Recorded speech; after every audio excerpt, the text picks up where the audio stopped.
Une équipe, 650 personnes. Leur objectif, produire tous les jours des médicaments pour l'Algérie et 7 autres pays africains. Leur nom, le laboratoire pharmaceutique Mérinal. Plus d'informations sur www.mérinal.com. Pour Mérinal, votre confiance n'a pas de prix.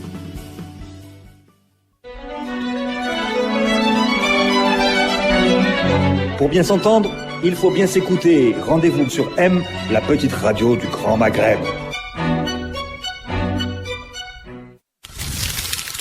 Radio M, le café presse politique.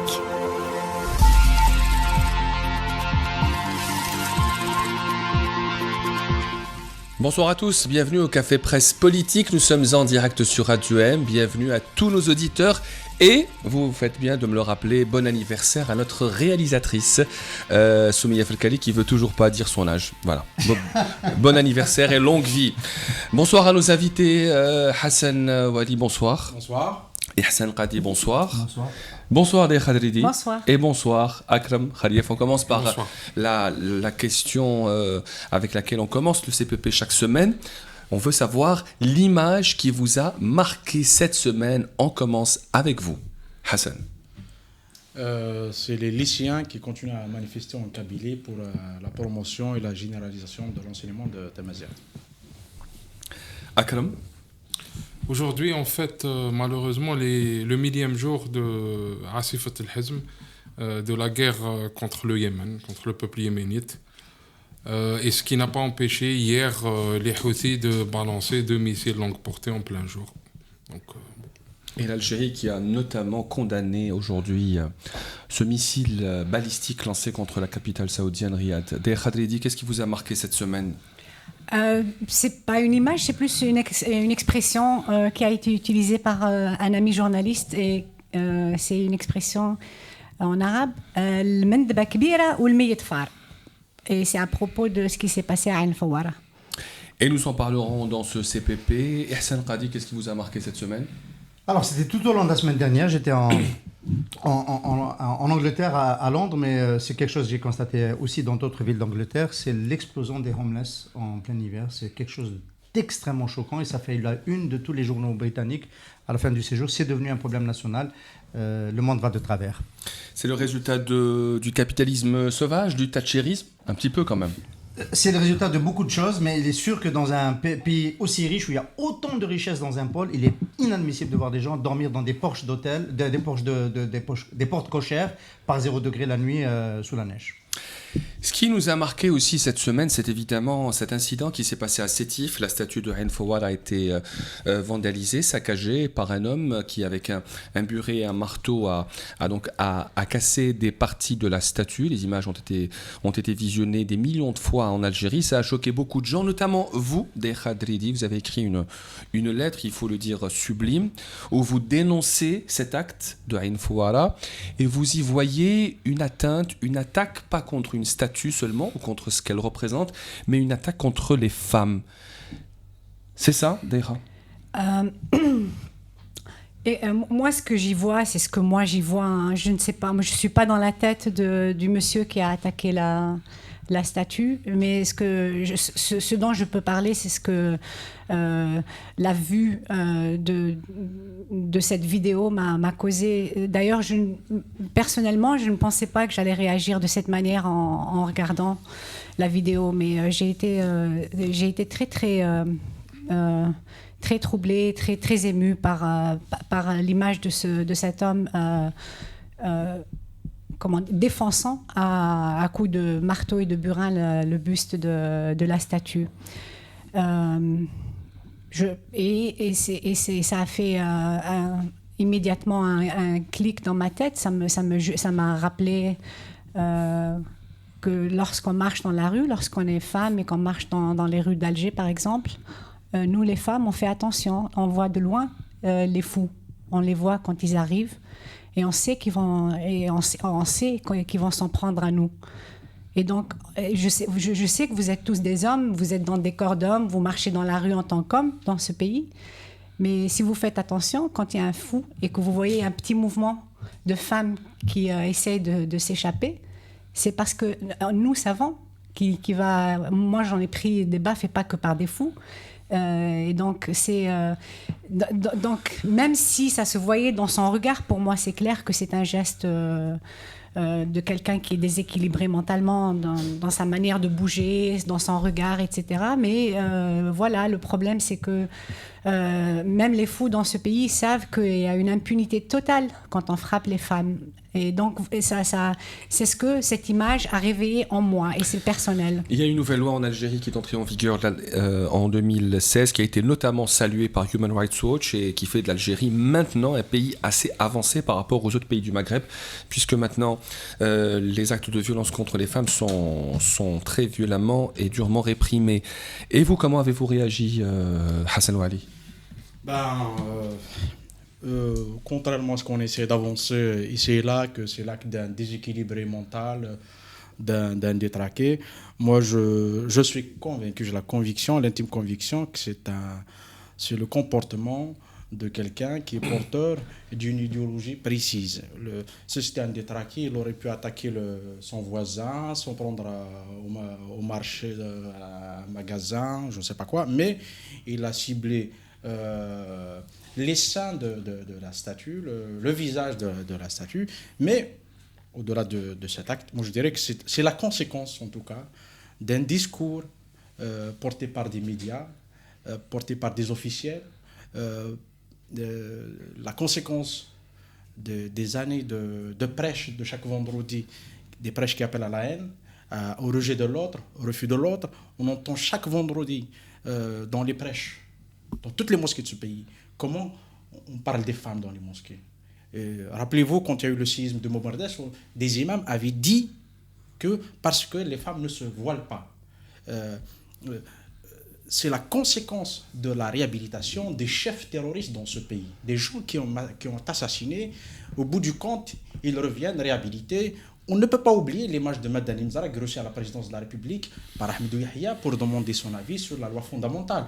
C'est la somme de tous ces actes, de tout ce discours qu'on fait qu'aujourd'hui, non seulement c'est la statue qui est saccagée, mais tout ce qui est beau dans ce pays est attaqué, tout ce qui est art est attaqué. Les femmes sont matin et soir attaquées, harcelées, persécutées. On leur fait porter le chapeau de drame de l'humanité. Et je pense que ce qui s'est passé à Ain Fouara doit inciter tout le monde à prendre conscience de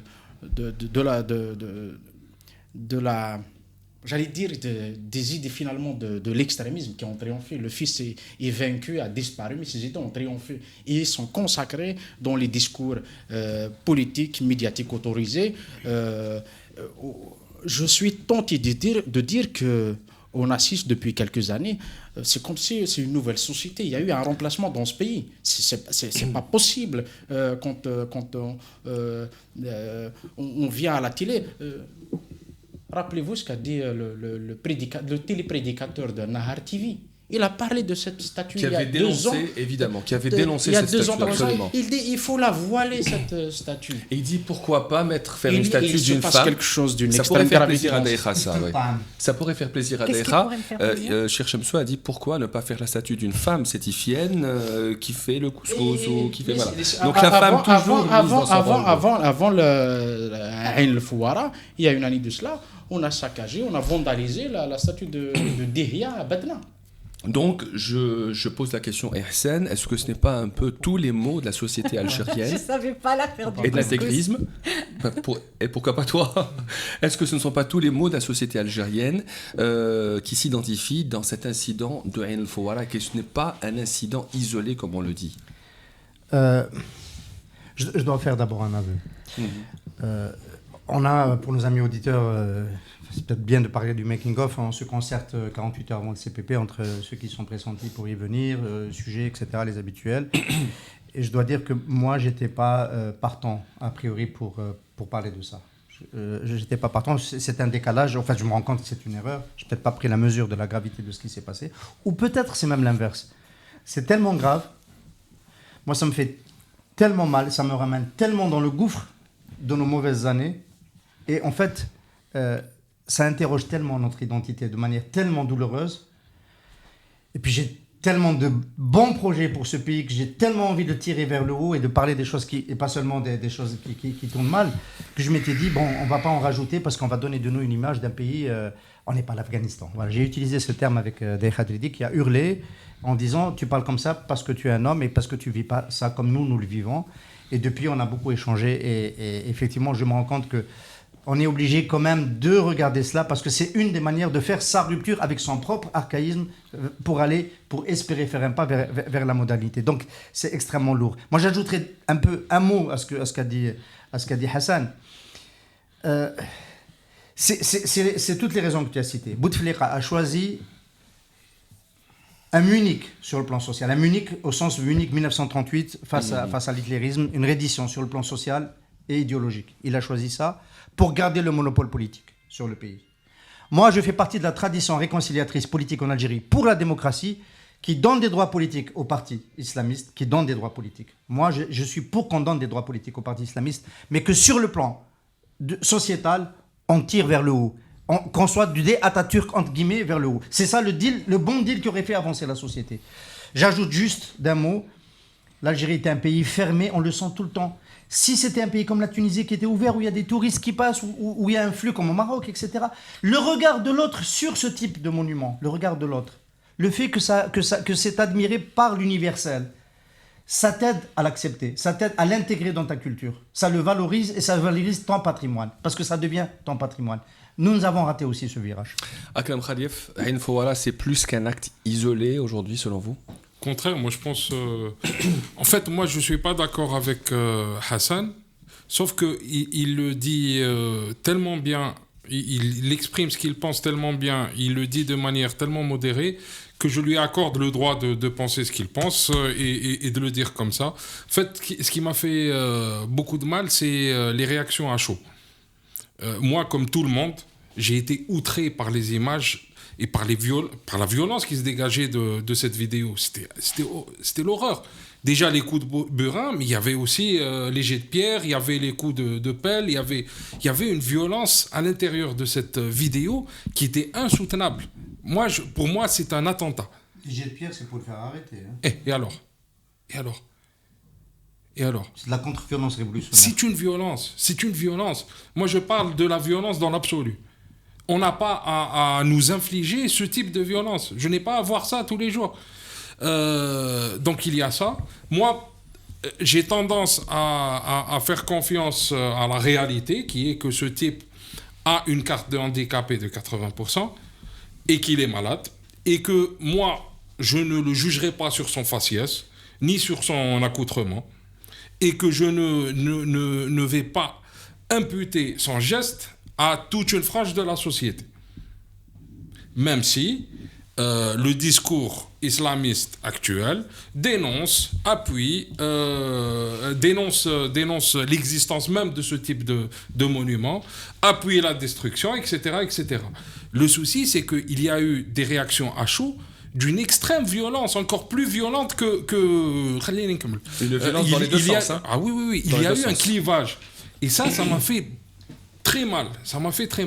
Maintenant, ce qu'on rate à cause de cette balkanisation ou de cette ghettoisation, comme l'a dit Abd Sharif la semaine passée dans un excellent CPP, ce qui est dommage, ce qui est triste, c'est que nous sommes en train de passer devant de véritables débats de société, tels que la prise en charge de la maladie mentale en Algérie, tels que, puisque cette personne aurait été militaire pendant 4 ans et aurait souffert pendant sa carrière militaire, je parle au conditionnel, hein, ce qui a engendré son état actuel. On doit parler du PTSD, on doit parler des vétérans, on doit parler des retraités de l'armée, on doit dire qu'il y a une frange de la société, des dizaines de milliers d'hommes qui doivent être accompagnés financièrement, psychologiquement, qui doivent être insérés. Aujourd'hui, il y a des milliers de retraités sous-payés. Des milliers de retraités qui sont sous-payés et qui ont basculé dans le salafisme, qui ont basculé dans le désespoir et qui sont des bombes humaines. Mandala Bay, une seconde. Aux États-Unis, ça donne les vétérans, ça donne le carton de Mandala Bay. Hein. Oui. 300 morts. Juste un truc, je ne sais pas, effectivement, Akram est en train un peu d'expliquer, mais à la limite de la justification. Parce qu'il n'y a pas que les vétérans qui sont mal payés, c'est pas que les gendarmes à la retraite qui sont mal payés, c'est tous les Algériens qui sont mal payés. Le pouvoir d'achat des Algériens, il tombe bien depuis des années. Hein. Ceux qui se lèvent à 5h du matin pour travailler sur les chantiers des ouvriers, ils sont pas mal payés, ils sont pas payés. Ils ne touchent pas leur salaire. Ça fait depuis des mois et des mois. Ça ne les a pas poussés dans une violence, dans l'agression. Ils n'ont pas. Je veux dire, il y a. Ces gens-là n'ont pas le PTSD. Ces gens-là n'ont pas de choc, de désordre post-traumatique à cause d'une guerre. Nous sommes tous dans ce pays choqués et on a subi un traumatisme terrible. Et bien qu'on soit tous accompagnés. Non, mais je veux dire, expliquer une chose justifie une autre chose. Là où je ne justifie pas, je suis en train de te dire qu'on passe à côté d'un débat. Il y a dans ce pays un choix idéologique qui a été fait et qui est assumé matin et soir. Il est assumé publiquement, politiquement, par un pouvoir politique. Il fait le choix de la réaction, il fait le choix du conservatisme, il fait le choix de l'islamisme. Tous les extrémistes saoudiens ont donné des conférences, ont fait des prêches dans les universités algériennes, alors que des professeurs d'université d'ici sont interdits des campus. Il y a un choix. C'est un vrai débat. C'est un vrai débat. On ne passe pas à côté des autres questions sérieuses et graves. La bataille des idées est un vrai débat dans cette société parce que jusqu'à aujourd'hui, on n'en a pas fait. On n'a pas tiré les leçons de la violence des années 90. Bouteflika arrive, réconciliation, mais bien évidemment pas que Bouteflika, les militaires aussi. Moi, je dirais que ce sont les militaires qui avaient préparé le texte de la réconciliation nationale. Bouteflika, il vient, il donne un habillage juridique à un texte qui a été déjà la conséquence de la négociation dans le maquis avec des groupes armés. Ismaël est allé se rencontrer. Je veux dire, qu'est-ce qu'on a dit à la fin? On a dit ce qui s'est passé est une tragédie nationale. Ce n'est pas une tragédie nationale. Ce sont des Algériens qui ont tué des Algériens. Quand on dit tragédie nationale, ça veut dire qu'il n'y a pas de victime, il n'y a pas de bourreau. Et on est allé jusqu'à dire que ce qui nous est arrivé est étranger à la société algérienne. Comme si nous sommes une société pure. On laisse la parole à Khadridi. J'en ai terminé. Ouais. Et que c'est complètement étranger à notre société. C'est une main... pas étrangère, peut-être qui vient de je ne sais quelle planète. Mais en tout cas, c'est la conséquence d'un choix idéologique du pouvoir politique. Alors, oui. C'est pas pour te contredire. Mon problème à moi, je vais vous dire, c'est que sur place et jusqu'à maintenant, moi, cette image, cette vidéo de cet homme avec son burin et son marteau contre cette statue, ça, c'est pas l'islamisme pour moi seulement. C'est pas seulement ça, Hassan. Il faut m'écouter aussi. Non, j'écoute. Je vous ai tous entendus. Et je sais que c'est très difficile à entendre. Moi, je suis pas en train de vouloir jeter l'opprobre ou dire que les hommes de ce pays sont des monstres. Mais moi, ces images-là, ça me renvoie à la violence que subissent les femmes dans ce pays, et elles la subissent pas seulement de la part des islamistes, elles la subissent de la part de tout le monde, de tous les hommes. Quand je dis tous les hommes, je parle de toutes les catégories, qu'elles soient sociales, qu'elles soient de toutes les obédiences politiques. Et je vous entends depuis tout à l'heure, et je fais partie des CPP, j'entends, et souvent ce sont des CPP où vous parlez, où vous interpellez le pouvoir, le régime, Bouteflika, le gouvernement. Mais moi je voudrais vous interpeller, vous, parce que je pense que ce que j'ai vu sur cette vidéo, je vais vous dire, il y a pas 15 jours, j'ai travaillé parce que il y avait une campagne sur les violences faites aux femmes dans ce pays par ONU Femmes, et donc j'ai lu. Vous aimez bien lire les rapports de Human Rights Watch et d'Amnesty quand il s'agit de jeter la pierre au gouvernement, mais lisez ce que dit Human Rights Watch sur les violences contre les femmes. On parle de... Je vais vous dire pourquoi cet homme-là, c'est pas seulement les islamistes. Hein. C'est Hasna, une femme de 31 ans, mère de 4 enfants, a signalé à Human Rights Watch que son mari avait commencé à la battre lorsqu'elle est tombée enceinte. En septembre 2014, lors d'une dispute, il l'a jetée contre un mur, l'a giflée, l'a frappée au visage. Elle s'est rendue au poste de police en pyjama. Là, un policier lui a dit « C'est une affaire de famille, ce ne sont pas nos affaires, c'est votre mari. » Peut-être était-il fâché. Il va retrouver ses esprits, aller trouver les anciens pour le ramener à la raison. Âgé de 39 ans. Écoutez. Oui, d'accord. Mais attendez. Ihsan, je veux pas dire. Attendez, s'il vous plaît. J'aimerais vraiment interpeller les consciences. Je suis pas du tout en train de dire vous êtes coupable. Nous sommes tous responsables. Nous sommes tous. Alors, attendez, écoutez. Âgé de 39 ans, Salwa a déclaré avoir déposé plainte contre son mari. Le jour où il lui a gravement lacéré la poitrine avec des ciseaux et l'a battu. Ça, c'est juste la partie en français. Si vous lisez la description en anglais de ce que cet homme a fait à sa femme, il lui a noué les mains, il l'a attaché et il lui a cisaillé la poitrine avec des ciseaux. Donc, moi, cette image de cet homme avec son burin, c'est de ça que ça m'a parlé. Je ne suis pas en train... Attends, qu'on m'écoute. Il y a beaucoup d'hommes, quand on parle de violence contre les femmes dans ce pays, ils sont un peu obsédés par l'image du pays. Et ils nous disent, je connais des amis qui n'arrêtent pas de me dire, oui, mais regardez ce qui se passe. Et moi, ça ne m'intéresse pas, ce débat-là. Comment ça se passe ailleurs, ça ne m'intéresse pas parce que, regardons les États-Unis, aux États-Unis, c'est l'un des pays, c'est le pays de la révolution sexuelle et du féminisme, etc. Regardez qui on a élu président de ce pays. Donald Trump.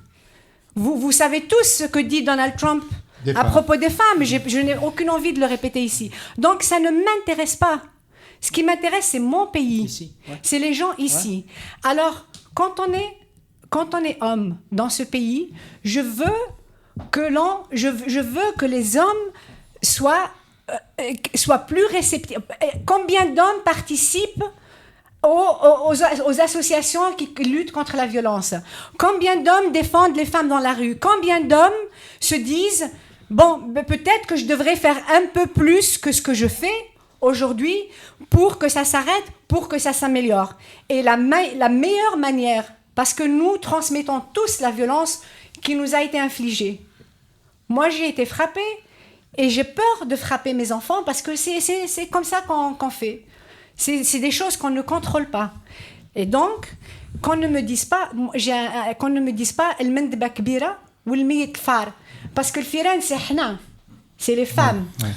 Ihsan? Bon, enfin, deux choses. C'est extrêmement délicat. Moi,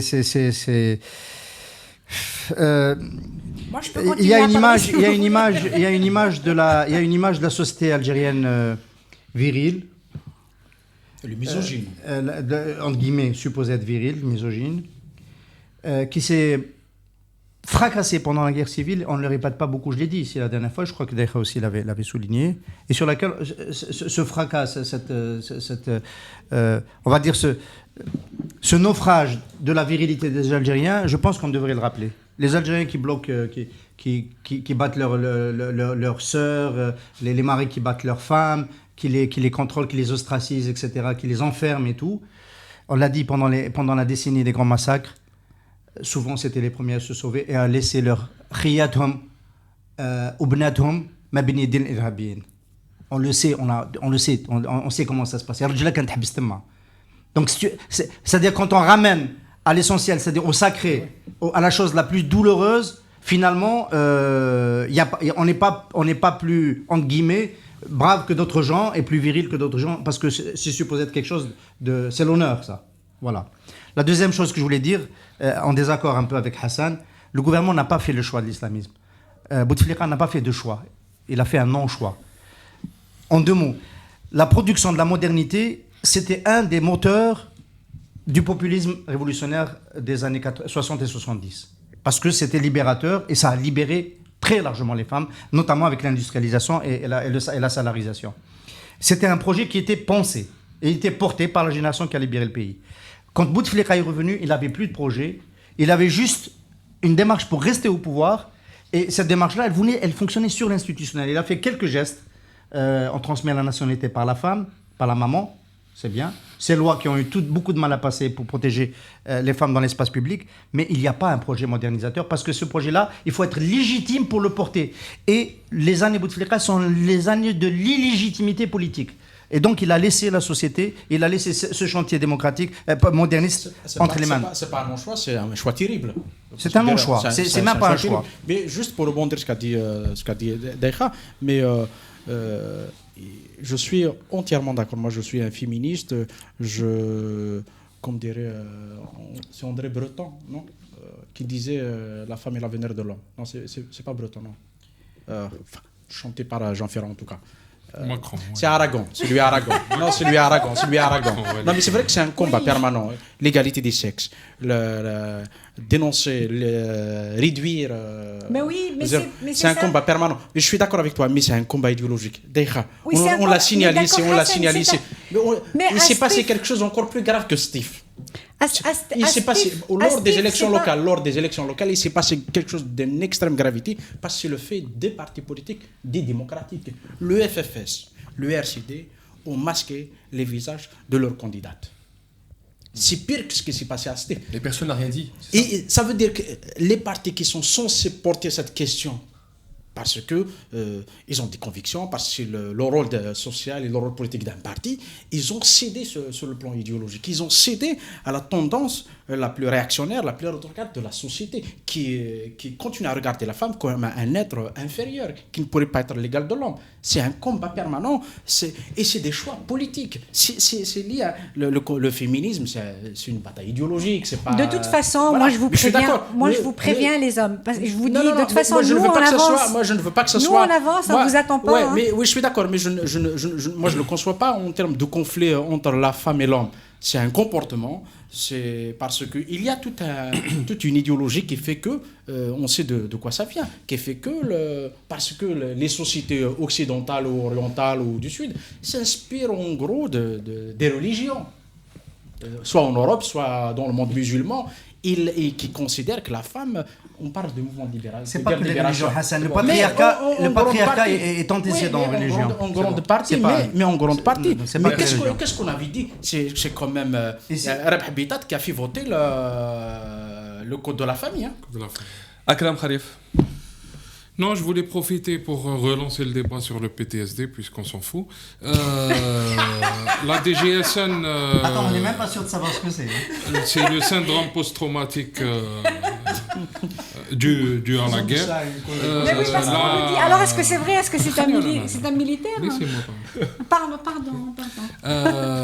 La DGSN avait, au début des années 2000, engagé un travail profond de recensement de cas et tout. Ils se sont arrêtés de le faire quand ils ont découvert que 75% de leurs effectifs étaient atteints de PTSD grave.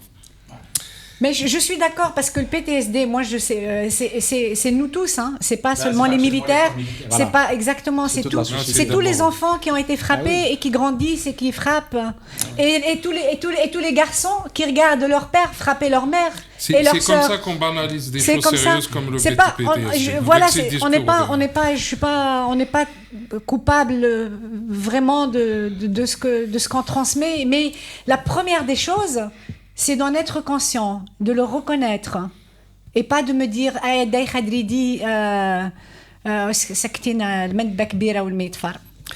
Et concernant cet incident de Ain Fouara, donc la personne qui avait commis cet acte de vandalisme, après 48 heures de garde à vue, a été placée aujourd'hui en détention, donc mise sous mandat de dépôt aujourd'hui par le procureur de Sétif. Nous en saurons plus dans les prochaines semaines. C'est la fin de la première partie, on se retrouve dans un tout petit moment. Une équipe, 650 personnes. Leur objectif, produire tous les jours des médicaments pour l'Algérie et 7 autres pays africains. Leur nom, le laboratoire pharmaceutique Mérinal. Plus d'informations sur www.mérinal.com. Pour Mérinal, votre confiance n'a pas de prix.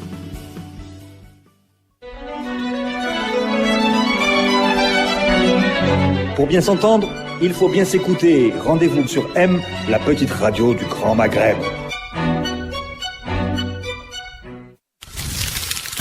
Radio M, le Café Presse, politique. 6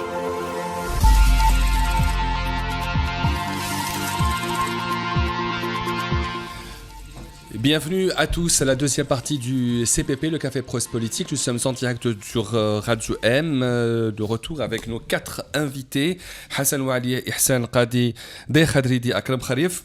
Alors nous avons parlé lors de la première partie de ces images qui nous avaient frappé un peu, qui nous avaient marqué, celle de cette personne donc, qui s'attaquait à la statue de El Fawwala. Il y a d'autres images qui nous ont encore plus choqués cette semaine et nous allons en parler ensemble. C'est celle de supposés militaires de l'armée nationale populaire, des soldats qui obligent 3 réfugiés certainement subsahariens à se frapper l'un l'autre. C'est une espèce de rituel de bizutage qu'on fait, on l'a vu ces derniers temps. Ce sont des images qui ont choqué beaucoup d'Algériens et ce sont des images choquantes, c'est tout à fait normal. On dit que l'armée aurait commencé une enquête pour avoir plus de détails sur ce qui s'est passé. On a parlé des images de El Fawwala, elles veulent dire beaucoup de choses. Que veulent dire selon vous ces images? Est-ce que c'est mauvais pour l'image de l'armée? Est-ce que c'est mauvais aussi pour l'image de l'Algérie? Akram. C'est à mon avis, c'est sur plusieurs niveaux. À mon avis, il y a le premier niveau qui est la scène en elle-même.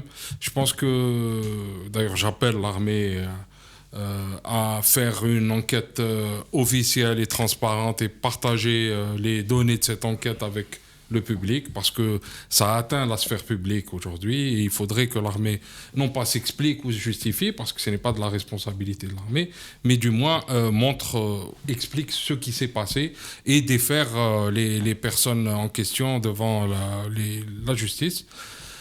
Le second niveau, moi je pense que c'est une conséquence tout à fait normale et prévisible de la politique à la fois intérieure et étrangère de l'Algérie. C'est la résultante directe de l'absence d'un président en Algérie. On aurait eu un président en Algérie depuis 2013, on ne nous aurait pas vendu la fable de la doctrine algérienne de l'armée qui ne sort pas de ses frontières, on ne nous aurait pas vendu la fable des négociations politiques dans le Sahel, on ne nous aurait pas vendu la fable de l'Algérie qui est cernée par les pays occidentaux, on ne nous aurait pas aussi vendu la fable des méchants migrants qu'on laisse rentrer après et qu'on reconduit à la frontière. Tout ceci est le résultat de l'absence malheureusement d'un président et d'un chef des armées, parce que sinon nous aurions eu une politique qui aurait été très très claire. Je termine. Aujourd'hui, il faut ici en Algérie qu'on soit conscient d'une chose, c'est que notre position, elle est comme telle. On ne sort pas de nos frontières. On s'irrite quand des pays occidentaux ou autres s'organisent à nos frontières pour combattre le terrorisme. On ne fait rien. On n'aide pas. Et on s'attend à ce que la menace terroriste disparaisse. Donc, il y a un très, très gros souci. Moi, je vais donner une image très simple. C'est comme habiter un bâtiment, voir le feu chez son voisin et fermer le portail du bâtiment pour une histoire de harma. C'est pareil. Ou bien on éteint le feu, ou bien on ouvre le portail et on laisse les pompiers agir. Hassan Qadi, c'est supposé militaire qui frappe des réfugiés. Oui, c'est la mauvaise semaine. C'est vraiment la mauvaise semaine. Enfin, on se retrouve... Qu'est-ce que vous voulez que je vous dise? Les Algériens sont machistes. Ils ont un problème dans la relation homme-femme, un très sérieux problème. Là, on l'a évoqué, ce n'est pas un sujet qu'on peut épuiser en 30 minutes. Ils ont un problème avec le reste de l'humanité. Il y a une partie de la population qui est raciste, ça c'est clair. Il y a eu des ratonnades, entre guillemets, entre des migrants dans le nord. Je pense qu'elles n'ont pas été suffisamment stigmatisées. Il n'y a aucune arrestation de coupables, etc. On a un Premier ministre qui... en Europe, il y a l'extrême droite qui est dans le gouvernement autrichien. On commence à s'habituer, à ne pas s'offusquer de ce type de dérapage, puisque ça s'institutionnalise ailleurs. On ne va pas faire que de l'Algérien bashing, mais on a un Premier ministre qui reproduit un peu les bas sentiments des populations, puisqu'il a stigmatisé les populations immigrées. Et donc, toute cette ambiance-là, ça amène à ce type de dérive. Après que ce soit des djounoutes qui le fassent, c'est presque un détail. Hassan Ouali, rapidement. Moi d'abord, je ne me soucie pas de l'image de l'Algérie, parce que si on est habité par ce fantasme de l'image de l'Algérie qu'il faudrait préserver et tout, on passerait sous silence toutes les violences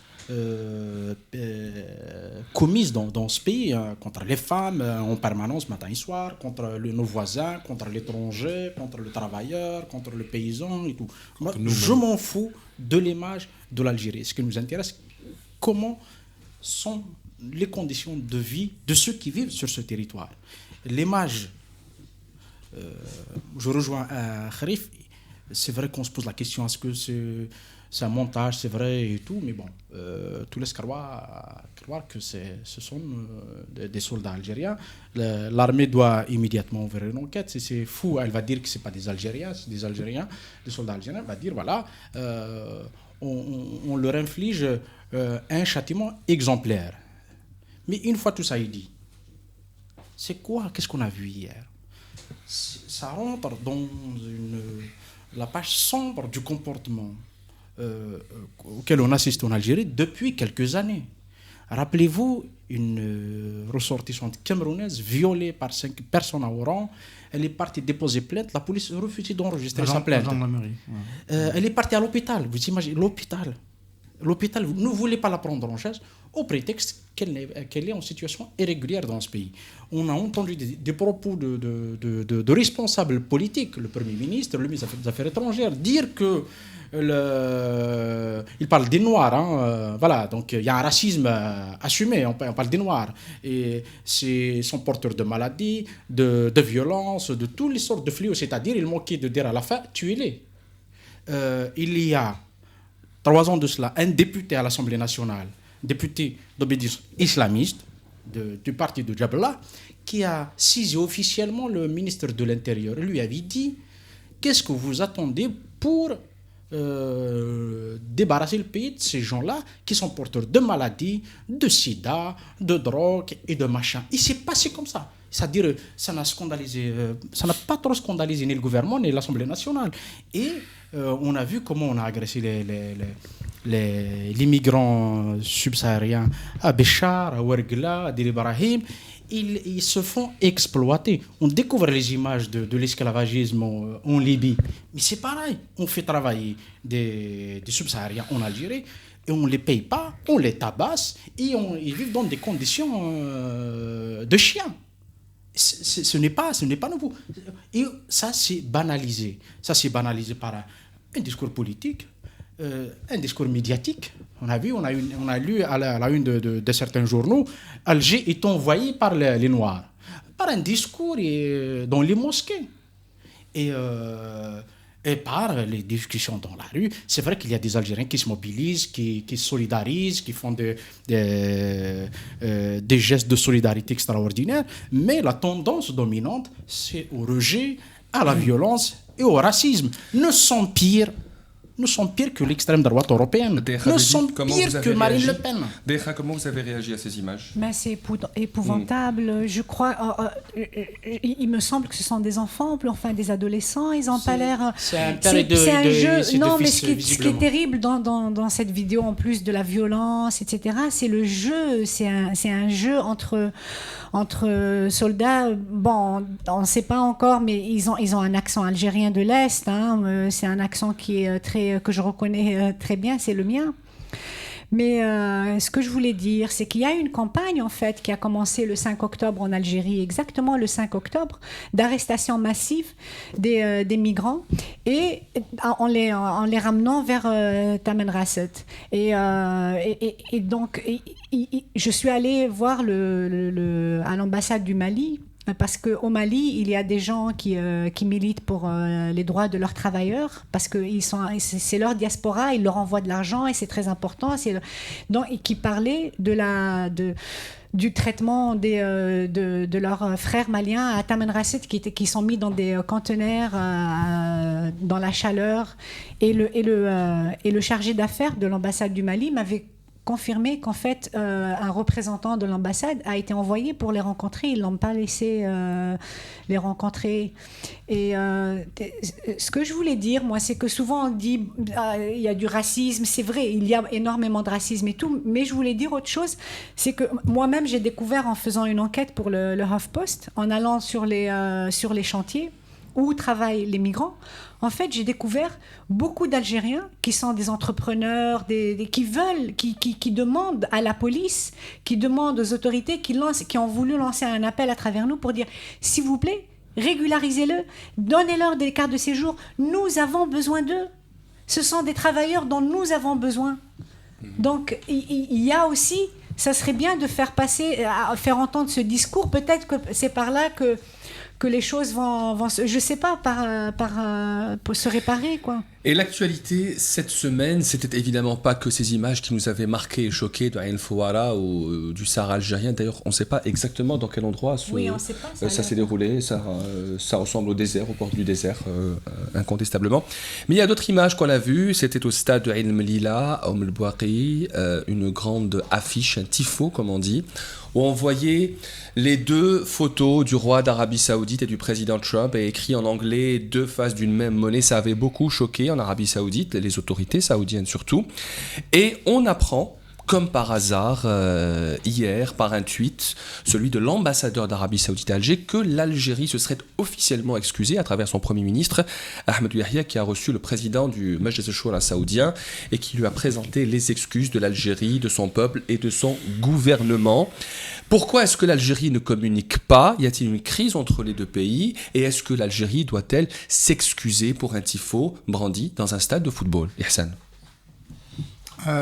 L'ambassadeur d'Arabie Saoudite a dit que le peuple s'était aussi excusé à travers le Premier ministre a présenté les excuses de l'Algérie, peuple, gouvernement et direction. Moi, je féliciterai même les supporters d'avoir absolument traduit. Il n'y a pas que de la bêtise dans les stades. Traduit mon sentiment parce que c'est parfaitement. Parce que on sait très bien que l'Arabie Saoudite est complètement en accord avec la décision de Trump. À cause de la décision de Jérusalem. Je suis étonné par la non-réaction de Trump, parce que de tout le monde, c'est lui qui subit le plus. Hein. C'est lui qui a été insulté. Et l'ambassadeur des États-Unis à Alger n'a pas réagi, contrairement à l'ambassadeur d'Arabie Saoudite. Je voudrais bien inverser un peu la situation.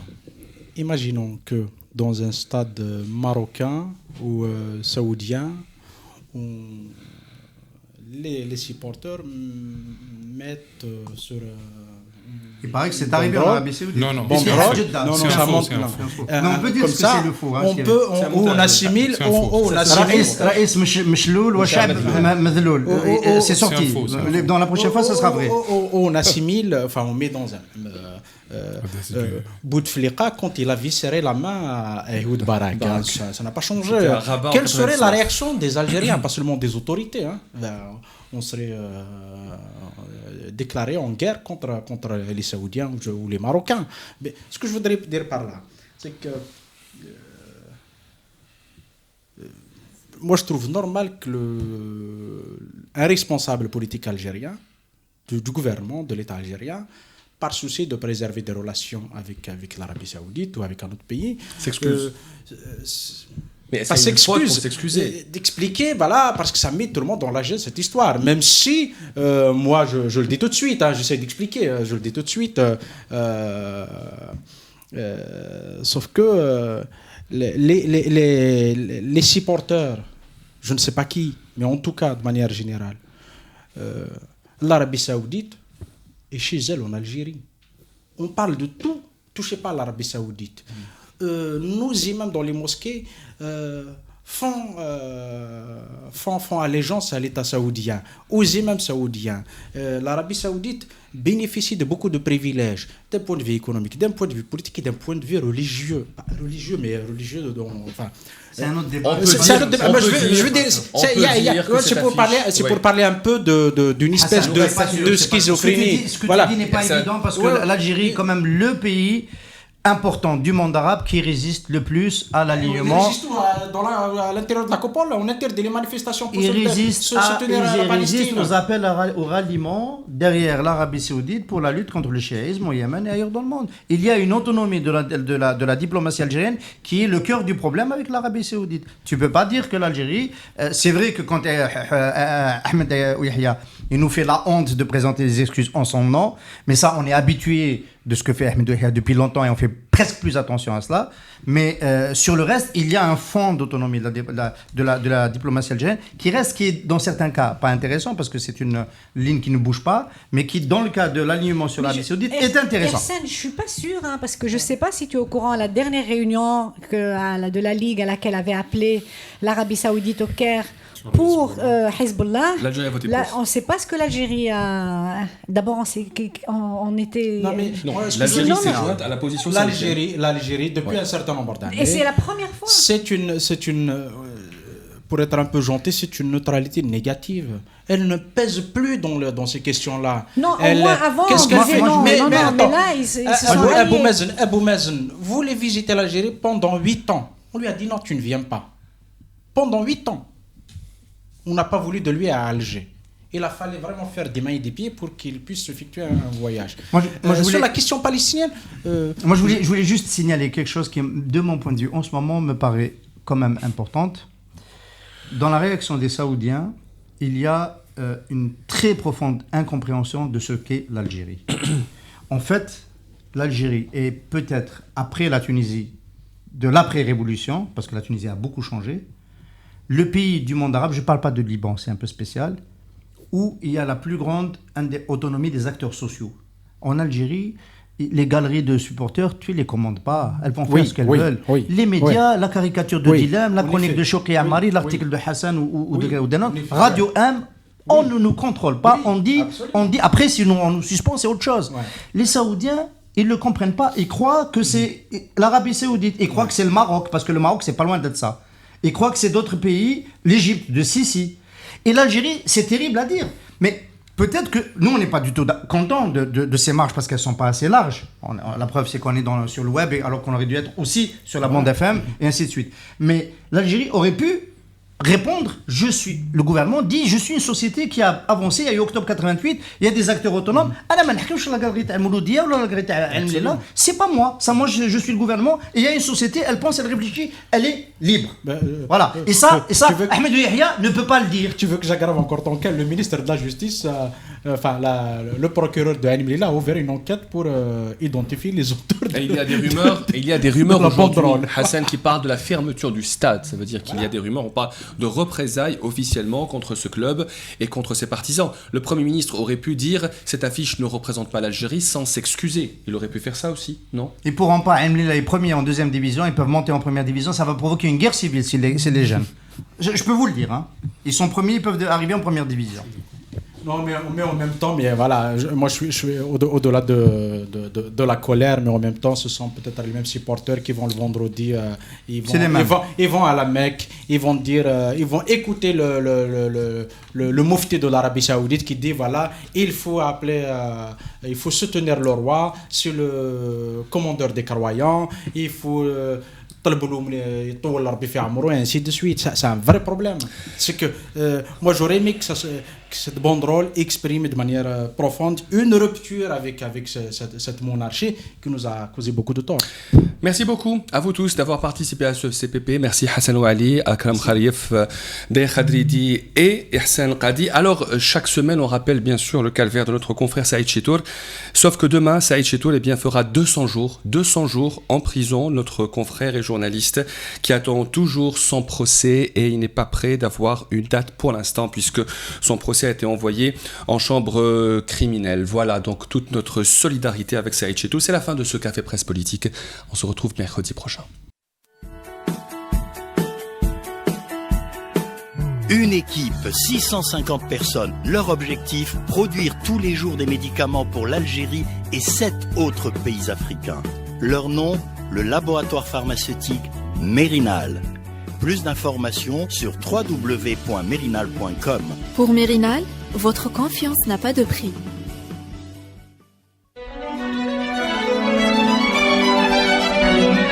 Pour bien s'entendre, il faut bien s'écouter. Rendez-vous sur M, la petite radio du Grand Maghreb.